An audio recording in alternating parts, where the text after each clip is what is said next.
कि मॉडल खत्म हो गए हैं कि ये वाले कंपनी ने पीछे से बनानी बंद कर दी, अब और नहीं दे पाएंगे हम। अच्छा। मैंने कहा यार, और मेरे जानकारी में 3-4 लोगों ने बुक करा, किसी को भी नहीं मिला। मैं कहा खत्म हो कर रहे हैं। सही। तो पापा और मेरा दिमाग वहाँ थोड़ा फर्क खा गया। पापा कह रहे क्या छोटी गाड़ी लेगा, हैचबैक लेगा, थोड़ी बड़ी ले ले, कुछ ले। मैं कहा नहीं, अब तो यही आ रही है। मैं पापा से बिना पूछे मैं खुद ही वहाँ पेटीएम करा, मैं कल कर दो बुक।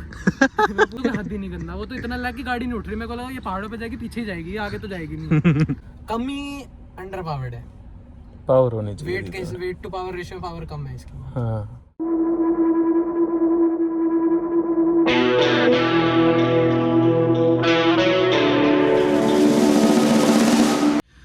नमस्कार जी, मैं शुभम सांगवान, स्वागत है आप सबका मेरे चैनल पर। देखो यहाँ पर आपको ना i20 लिखा दिख रहा होगा, और इसको जो पहिया है वो देख के भी आपको पता चल रहा हो कि गाड़ी एकदम ब्रांड न्यू है, पेटी पैक है। तो आज है मेरे साथ Hyundai की i20 एस्टा मॉडल, पेट्रोल के अंदर है। एक परेशानी मेरे को अभी ये लग रही है कि इन लोगों ने ना i20 के अंदर डीजल बंद कर दिया, जो कि मेरे को लगा है सबसे बड़ा नेगेटिव आज की तारीख में Hyundai का। बट चलो इस गाड़ी की बात करते हैं। इससे ऊपर जो है एस्टा ऑप्शनल आता है, इससे नीचे स्पोर्ट्स आता है, और बिल्कुल ही आप थोड़े टर्बो वाले इंजन में जाना चाहो तो आती है i20 की एन लाइन, जिसको मेरे चैनल पे आपने मेरे ख्याल में तो हज़ारों बार देख लिया होगा। तो ये गाड़ी सबसे पहली बात पेट्रोल इंजन आता है 1.2 लीटर का, कप्पा करके कप्पा जो भी है, मेरे को पता नहीं कैसे प्रोनाउंस होता है, वो इंजन आता है जो निकालता है अपना केवल 88 bhp और 114 Nm अप्रॉक्सीमेटली जो है उसका टॉर्क आता है। 5 स्पीड का जो है इसके अंदर मैनुअल ट्रांसमिशन आता है। देखो इसके डिज़ाइन के बारे में, इसकी जो सारी फीचर्स है, इसका ड्राइविंग एक्सपीरियंस है, वो सारा मैं अलग पर्टिकुलर वीडियो के अंदर शेयर करूंगा। आज जो है ना, आज की वीडियो में आपके सामने लाया हूँ एक ओनरशिप एक्सपीरियंस, जिसके अंदर हमारे जो भाई हैं उन्होंने इस गाड़ी को परचेज करा है। और आज की तारीख में जो 10 से 11 लाख रुपए का बजट है, इसके अंदर हैचबैक के ऊपर जाना उन भाई ने क्यों प्रीफर करा, जबकि इस बजट में इसकी जो बड़ी बहन है उसका नीचा मॉडल आ जाता है, यानी कि Hyundai की वेन्यू, किया की जो है सोनेट आ जाती है, XUV की जो है 300 भी आ जाती है। तो ये जो है ना 10 से 12 लाख का बजट, इसके अंदर भारत की मार्केट में आज की तारीख में सैकड़ों गाड़ियां आ रही है, जिसका कोई हिसाब किताब नहीं है। हैचबैक के ऊपर जाने की क्या प्रेफरेंस थी वो बताएंगे आज हमारे मौलिक भाई। क्या हाल चाल है? बिल्कुल बढ़िया भाई, वेलकम टू दी चैनल। भाई साहब, आपसे बहुत सारे सवाल हैं मेरे आज, ठीक है? आप जो है अपना ओनरशिप एक्सपीरियंस शेयर करने आए हो मेरे चैनल पर। ये है Hyundai की i20 एस्टा मॉडल है, इससे ऊपर जो है टॉप मॉडल आता है इसका, एस्टा ऑप्शनल आता है।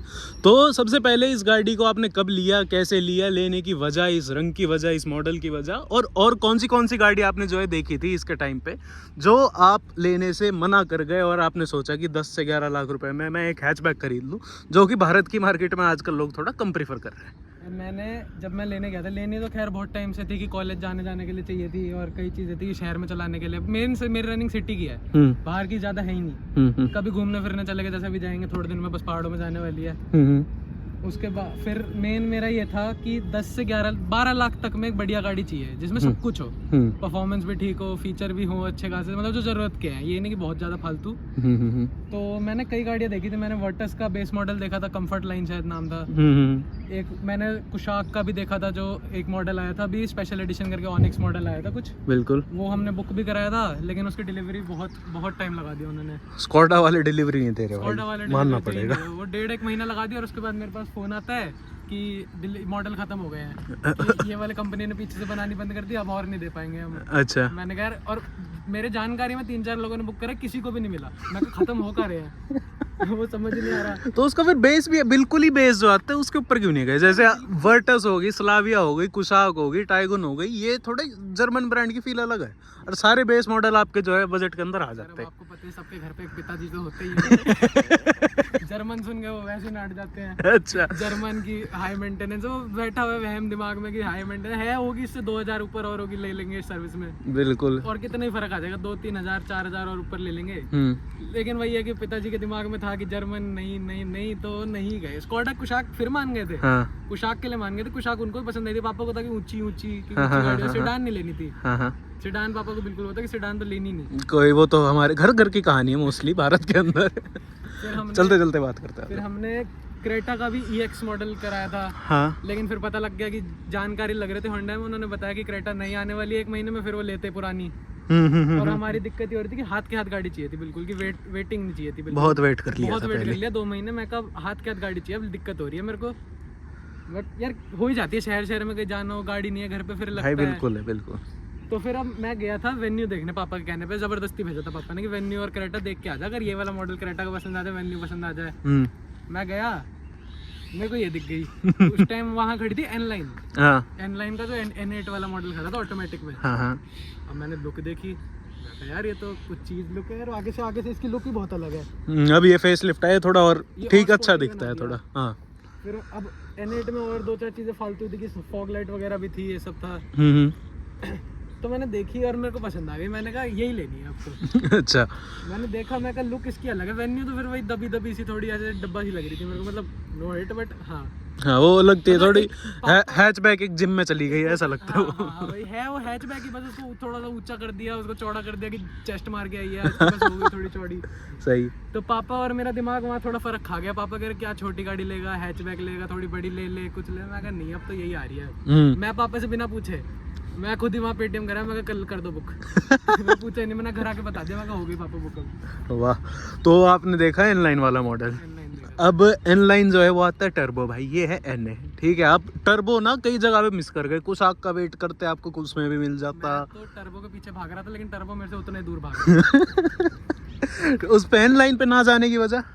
एन लाइन पे ना जाने की वजह ये थी, मैंने एन लाइन का बुक कराया था N6 मैनुअल, जो अभी आया है, क्योंकि वो बहुत भागता है। मैंने जैसे ऑटोमेटिक की टेस्ट ड्राइव लिया है, लैग है, डीसीटी का है, बिल्कुल है। मैंने इसमें भी नेचुरली एस्पिरेटेड में भी IVT चला है, वो तो बहुत ही गंदा। उसकी तो हद ही नहीं गंदा, वो तो इतना लैग की गाड़ी नहीं उठ रही। मेरे को लगा ये पहाड़ों पे जाएगी, पीछे ही जाएगी, आगे तो जाएगी नहीं। वो बहुत ही गंदा था। मैनुअल इसका बहुत अच्छा लगा मेरे को जब मैंने चलाया। अंडर पावर्ड है थोड़ा सा, लेकिन ठीक है, सिटी यूजेज के हिसाब से बहुत अच्छा है। ड्रैग रेस वगैरह नहीं कर पाएगा, लेकिन हाँ नॉर्मल चलाने में, डे टू डे में जैसे जाम में किसी से रेस लगानी तो लग जाएगी, अगर चलानी आती है। अच्छा, कटिंग मारनी आती है तो वो, अगर चलानी आती है तो कोई भी किसी से भी जीत जाओगे। हाँ, वो वाली बात है। तो N6 फिर क्यों नहीं आई? था कि बहुत वेटिंग हो रही थी। उन्होंने अब जैसे रिश्तेदारी लग रहे थे होंडा में, उन्होंने पहले बता दिया, कह रहे थे कि ये गाड़ी तेरे को 3 महीने से पहले नहीं मिलने वाली, क्योंकि N6 वगैरह अभी तो मैनुअल तो कोई भी नहीं बननी शुरू हुई है, नेट भी कोई भी वगैरह अभी बनेगी, फिर आएगी। फिर उन्होंने वही बोला कि तू कहाँ इसके चक्करों में पड़ रहा है, कह रहे पता लगे कब आ रही कब नहीं। अब N6 में एक और चीज़ थी कि ये हेडलाइट ना वो वाली थी, बेस मॉडल वाली, हाँ, हैलोजन वाली, हाँ। बाकी सब था, सनरूफ भी था, सब कुछ था, ब्लैक इंटीरियर प्रॉपर, सेम एनलाइन जो ऋषभ वाली है, सेम। लेकिन वही था, फिर मैं कहा यार वेट नहीं होगी अब और ज़्यादा, पहले 3-4 महीने लटके मैं कहा ले लो अब। मैं कहा बात क्या अच्छी है। फिर बुकिंग कराई, 6-7 दिन में गाड़ी घर बुक कराई, 6 दिन में। आप बता रहे हो इसकी मैन्युफैक्चरिंग डिलीवरी से कितने दिन पहले की है? इसका जब मैं लेने गया ना, हमने साइड में उन्होंने स्पेशल स्टिकर दिखाया था रिश्तेदार, उन्होंने स्टिकर दिखाया, कह रहे देख तेरे लिए स्पेशल बनी है, क्योंकि एस्टा मॉडल की डिलीवरी नहीं हो रही अभी। अच्छा, एस्टा ऑप्शनल मिल रहा है, या तो उससे नीचे वाला स्पोर्ट्स मिल रहा है। उन्होंने मेरे को बोला, अभी बहुत जिद करी उन्होंने कि स्पोर्ट्स ले ले, ऑटोमेटिक ले ले, चाहिए ले ले। मैं ना लूंगा, एस्टा लूंगा, क्योंकि एस्टा ऑप्शनल में भी कुछ फीचर कट थे, जैसे इसमें वायरलेस कारप्ले उसमें नहीं है। स्पोर्ट्स में ये था कि वही फिर नीचे का मॉडल, सनरूफ नहीं, कुछ नहीं, अलॉय भी नहीं थे, स्टील व्हील्स थे। अब मेरे ख्याल में स्पोर्ट्स ऑप्शनल निकाला है ना अभी कुछ दिन पहले इन्होंने, स्पोर्ट्स ऑप्शन निकाला है, तो उसमें 2-4 और फीचर, उसमें सनरूफ दे दिए और तो कुछ नहीं दिखा। कितना प्रैक्टिकल लगता है सनरूफ दे लगता है आपको? मैं तो कह रहा हूँ, आई एग्री ऑन दिस। मैं कह रहा हूँ आज तक खुली नहीं है मेरे हिसाब से, आज तक नहीं खुली, मिट्टी खा रही है ऊपर देखिए। कपड़ा भाई साहब ने कपड़ा भी नहीं मारा ऊपर, पूरी गाड़ी पे कपड़ा मरवा के आया, मैंने ऊपर कपड़ा भी नहीं मरवाया। मैं छोड़ यार, क्या कौन देख रहा है यार, वही बात है। अब कितना फर्क था इसका ऑप्शनल में, कितना फर्क था? ऑप्शनल इससे और 60-80 हज़ार रुपये महंगा था कुछ। उसके अंदर मतलब फीचर 1-2 फालतू थे और 1-2 कम भी थे। मैं बताता हूँ, मैंने पूरी बुकलेट पढ़ी थी उनके, जो चाचा ने दिखाई थी पूरी बुकलेट। उसमें आप लगा लो कि एक वो था, एयर प्यूरीफायर एक्स्ट्रा था, एक स्क्रीन बड़ी थी, अच्छा 8 इंच की है, उसकी 10 इंच की थी, जो टॉप मॉडल में टॉप मॉडल है। उसमें बटन नहीं थे ये वाले, सिर्फ एक वॉल्यूम का रोटेटर था। इसमें 2-4 बटन भी, 6 बटन है शायद, कुछ ऐसे ही। और उसमें एक गलत चीज मेरे को क्या लगी, वायरलेस कारप्ले काट रखा है। इसमें वायरलेस कारप्ले है, इससे नीचे वाले स्पोर्ट्स बेस मॉडल में वायरलेस कारप्ले है, टॉप मॉडल में वायरलेस कारप्ले नहीं लगा। नशा करके गाड़ी बना रहे हैं क्या भाई? मैं घर से जहाँ उठूँ मैं तार उठा के चलूँ, मैं कहा तार उठा के तो मैं कहा वायरलेस वाला ले लो यार। और फिर मैं ना जिद करके, वो कहते रह गए कि 60-80 हज़ार रुपए की बात है, तू वही ले ले। अच्छा, कि एस्टा ऑप्शनल ले लें या स्पोर्ट्स ले लें। मैं कहा नहीं, एस्टा ही लूंगा, अब तो जिद वाली बात है। फिर उन्होंने स्पेशल हमारे लिए गाड़ी बनवाई है, 6 दिन पहले की मैन्युफैक्चरिंग डेट है, डिलीवरी से 6 दिन पहले। जिस दिन गाड़ी चेन्नई से चली है, बुक कराने के 2 दिन बाद गाड़ी चेन्नई से चली है, 4 दिन में आ गई, चौथे दिन 22 दिसंबर को हमारे घर की है। बढ़िया। तो मतलब अप्रोक्सीमेटली 1-1.5 महीना इस गाड़ी को हो चुका है। बाकी भाई अंदर बैठ के बातें करते हैं, आ जाओ अंदर से इस गाड़ी को देख लो। बाकी फीचर तो ऑलमोस्ट जो है जितने ज़रूरी है वो सारे आपको यहाँ पर मिल जाएंगे। लेदर सीट की थोड़ी बहुत कमी है। इलेक्ट्रिक एडजस्ट मेरे को सबसे वाहियात लगता है, ये अच्छी बात है। मैनुअल है। कुछ फीचर ना इतने ओवररेटेड है भारत की मार्केट में, हमें चाहिए जिनका कोई सर पैर होता नहीं है, तो होता नहीं उनका। बोस के स्पीकर भी है भाई इस मॉडल में भाई बिल्कुल 8 स्पीकर है बोस के और एक सबवूफर है। ठीक है, तो इतने फीचर तो चलो स्पीकर वाला। इसका म्यूजिक सिस्टम बहुत आर पार है बोस वाला, बहुत बढ़िया। मेरे को पूरी गाड़ी में सबसे बढ़िया चीज ही वही लगी। मतलब सुन लो अगर एक बार तो मजा आ जाता है। ठीक है, तो टर्बो तो भाई साहब आप मिस कर गए हो। अब आते हैं इस गाड़ी की परफॉर्मेंस के ऊपर। 1 महीना हो गया, 1100 किलोमीटर आपने अप्रोक्सीमेटली ये गाड़ी चला ली है। क्या एक्सपीरियंस रहा है ड्राइविंग के हिसाब से? यार अगर मैं बात करूँ शहर की, हाँ, शहर में गाड़ियाँ बहुत अच्छी, बहुत स्मूथ, बहुत रिफाइंड, कोई झटकेबाजी नहीं, कुछ नहीं, बिल्कुल आराम से चलती है गाड़ी। मतलब मैं कह रहा हूँ अगर मैं स्टार्ट करके छोड़ दो, बाहर खड़े हो जाओ, अगर आपको पता लग जाए गाड़ी ऑन है ऑफ है, कोई आवाज ही नहीं है गाड़ी में, कोई इतनी सी वाइब्रेशन नहीं, कुछ नहीं, बिल्कुल रिफाइंड। होंडा इज फेमस है इस चीज के लिए, डीजल इतना रिफाइंड है, तो पेट्रोल है फिर। बिल्कुल बिल्कुल। एक बार स्टार्ट और कर लेते हैं। ये बिल्कुल शांत भाई, कोई झटका नहीं, गाड़ी भी यूँ बोलती है प्यार से चलाओ मेरे को। तो जैसे आप बता रहे थे ड्राइविंग वाला एक्सपीरियंस इसका सिटी का तो बढ़िया है ये फुल। तो सिटी में ऐसा है, शहर के हिसाब से गाड़ी बहुत प्रैक्टिकल है। हाँ। मेरे को एक डर था कहीं गाड़ी नीची हो, बार बार स्पीड ब्रेकर पे ना टिके। हमारे तो घर से निकलते रोड की ऐसी है, गुड़गांव है तो मैं कहा यार नीचे ना टिके, मेरे को वो डर था। लेकिन गाड़ी अभी तक टचवुड एक बार भी टच ही नहीं हुई नीचे कहीं भी। और कोई मैं ऐसा नहीं कि आराम से निकाल रहा, कुदा के निकाल दो, नहीं होगी टच। ऊंची है कुदाने की। आपने बात कर ली है, सस्पेंशन का रिएक्शन बताओ। मजा आता है, सस्पेंशन बहुत ज्यादा सॉफ्ट है इसका। मतलब एन लाइन का स्टिफ है, इसका बहुत ज्यादा ही सॉफ्ट है। कभी कभार कटिंग मारते हुए झूल भी जाती है। अच्छा, हल्की सी झूल है इसमें, हल्का सा, कुछ ज्यादा ही सॉफ्ट सस्पेंशन। लेकिन गड्ढे ब्रेकर तो पता नहीं लगता है, मक्खन मलाई की तरह निकल जाती है। बिल्कुल कंफर्टेबल है, बहुत कंफर्टेबल। तो एवरेज भाई साहब 11 पॉइंट से, यार इतनी पेट्रोल सारी गाड़ियां देती है कितना एवरेज का भी बताओ चलो। तो 11 पॉइंट से पता क्यों है? कल हाईवे पे चली है। हाँ। और क्रूज पे चली है। ये मैं क्रूज पे लेके गया हूँ। हाँ। पूरी रास्ते क्रूज पे लेके गया, क्रूज पे लाया हूँ। और अभी तो तेल डलवाया था, इसलिए एवरेज रीसेट हुई है, इसलिए ज्यादा है। तो वैसे मतलब डेली टैंक टू टैंक क्या दे रहा है? मेरे को 8 की दिया इसने, 8 की एवरेज दे रही थी मेरे को मेरे पंजे पे। अभी तक जितनी चली है मैंने ही चलाई है, और किसी ने हाथ नहीं लगाई अभी तक। मैं कह रहा हूँ कोई एवरेज तो मेरे को नहीं समझ आई इसकी बिल्कुल। मतलब एनए इंजन 1.2 लीटर के हिसाब से एवरेज तो बहुत कम है। इतनी अगर एवरेज दे रही है तो पावर भी तो दे उस हिसाब की। अगर पावर हो गया, अगर एनलाइन होती तो मैं इतनी एवरेज में सह भी लेता। क्योंकि उन्होंने जिनसे हमने लिया, उन्होंने मेरे को एनलाइन का एक ना लेने का ये भी रीजन बोलता है कि उसकी एवरेज कुछ नहीं है। इसकी बहुत ज्यादा भाई, इसकी तो बहुत ज्यादा एवरेज। मैं सर्विस कराने गया अभी कल, परसों गया था सर्विस कराने। मैंने कहा इसकी तो जैसे बहुत ज्यादा एवरेज है यार। मैं कहा तुमने मेरे को बोल दिया कि एनलाइन की एवरेज नहीं, इसकी कौन सी एवरेज है? मैं कहा ये भी उतना ही तेल पी रही है, इससे अच्छा मैं एनलाइन ले लेता। बिल्कुल भाई। कल सर्विस होगी इसकी पहली जो करवाई थी आपने, क्या क्या हुआ सर्विस के अंदर?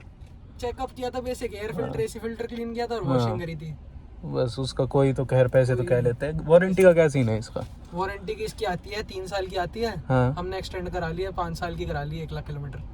ठीक है, 5 साल इतने चला ही लोगे, 1 लाख किलोमीटर वो भी ठीक है।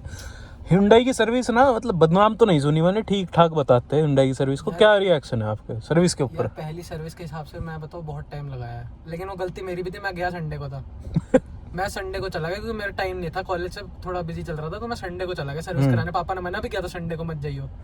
मैं पता नहीं कीड़ा आया दिमाग में, मैं कहा चलो संडे को चल देते, फ्री बैठे हैं, कुछ काम नहीं था पूरे दिन में बेसिकली, तो चला गया। मैं सर्विस कराते हैं यार। पहली सर्विस में सिर्फ वॉशिंग और चेकअप में 4.5 घंटे भाई। वही 4.5 घंटे मेरे को बैठाए रखा। बीच में इनका लंच हो गया 1 से 2। मैं कहा चलो उसको भी छोड़ दो, तो भी तो 3.5 घंटे लगे हैं। और चेकअप पता कितने? पहले जाते 15 मिनट में चेकअप पूरा, सिर्फ वॉशिंग नंबर ही तो नहीं, सिर्फ वॉशिंग में लगाया इन्होंने 3-3.5 घंटे।